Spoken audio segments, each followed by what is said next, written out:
Seorang sahabat Rasulullah, Syaban radhiyallahu anhu memiliki kebiasaan unik.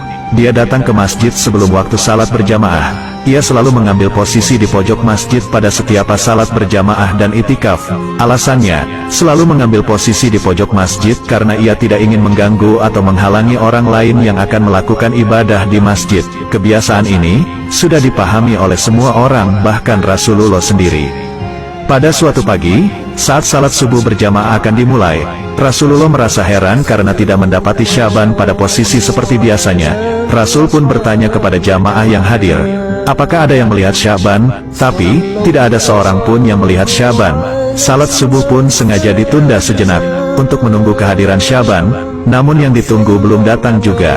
Karena khawatir salat subuh kesiangan, Rasulullah pun memutuskan untuk segera melaksanakan salat subuh berjamaah. Hingga salat subuh selesai pun Syaban belum datang juga. Selesai salat subuh Rasul pun bertanya lagi, apakah ada yang mengetahui kabar Syaban? Namun tidak ada seorang pun yang menjawab. Rasul pun bertanya lagi, apa ada yang mengetahui di mana rumah Syaban? Seorang sahabat mengangkat tangan dan mengatakan bahwa dia tahu persis di mana rumah Syaban. Rasulullah sangat khawatir terjadi sesuatu terhadap sahabatnya tersebut. Rasul meminta diantarkan ke rumah Syaban. Perjalanan dari masjid ke rumah Syaban cukup jauh dan memakan waktu lama, terlebih mereka menempuh dengan berjalan kaki. Akhirnya, Rasulullah dan para sahabat sampai di rumah Syaban pada waktu salat duha. Kira-kira 3 jam perjalanan, sampai di depan rumah Syaban, beliau mengucapkan salam dan keluarlah wanita sambil membalas salam. Benarkah ini rumah Syaban? Tanya Rasulullah. Ya benar, ini rumah Syaban, saya istrinya, jawab wanita tersebut. Bolehkah kami menemui Syaban, yang tidak hadir salat subuh di masjid pagi ini? Ucap Rasul. Dengan berlinangan air mata, istri Syaban menjawab, beliau telah meninggal tadi pagi. Innalillahi wa inna ilaihi rajiun, jawab semuanya. Satu-satunya penyebab Syaban tidak hadir salat subuh di masjid adalah karena ajal menjemputnya. Beberapa saat kemudian, istri Syaban bertanya, ya Rasulullah, ada sesuatu yang jadi tanda tanya bagi kami semua, yaitu menjelang kematiannya dia berteriak 3 kali dengan masing-masing teriakan disertai satu kalimat. Kami semua tidak paham apa maksudnya. Apa saja kalimat yang diucapkannya? Tanya Rasulullah. Di masing-masing teriakannya, dia berucap kalimat aduh, kenapa tidak lebih jauh? Aduh, kenapa tidak yang baru? Aduh, kenapa tidak semua? Jawab istri Syaban.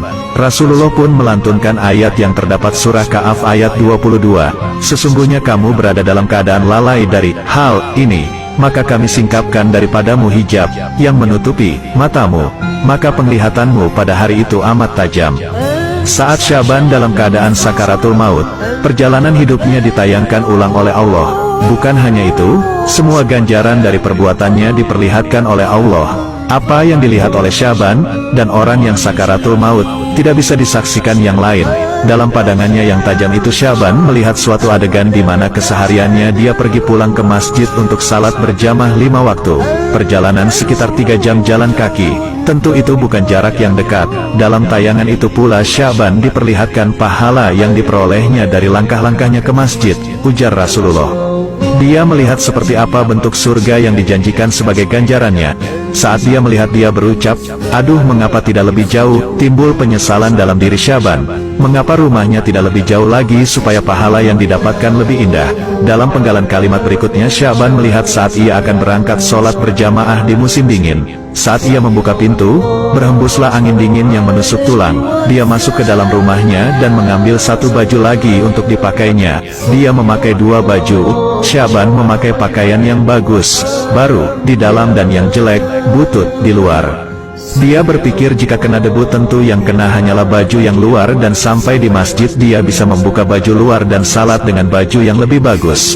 Ketika dalam perjalanan menuju masjid dia menemukan seseorang yang terbaring yang kedinginan dalam kondisi mengenaskan. Syaban pun iba dan segera membukakan baju yang paling luar lalu dipakaikan kepada orang tersebut. Kemudian dia memapahnya ke masjid agar dapat melakukan salat subuh bersama-sama. Orang itu pun selamat dari mati kedinginan dan bahkan sempat melakukan salat berjamaah. Syaban pun kemudian melihat indahnya surga yang sebagai balasan memakaikan baju bututnya kepada orang tersebut.